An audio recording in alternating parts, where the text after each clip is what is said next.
তাহলে স্বরূপটাকে স্বরূপ,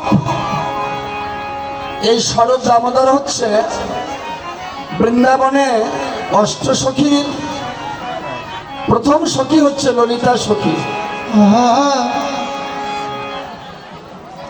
আজ নবদ্বীপে এসে হয়েছেন স্বরূপ দামোদর।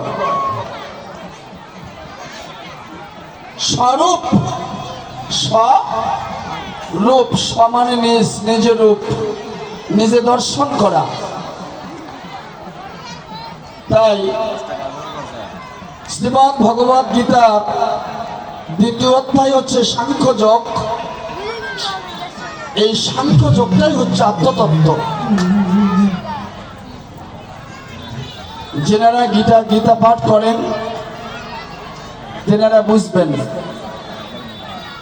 সাংখ্যযোগ এটা আত্মতত্ত্ব, আত্মদর্শন, নিজেকে চেনা।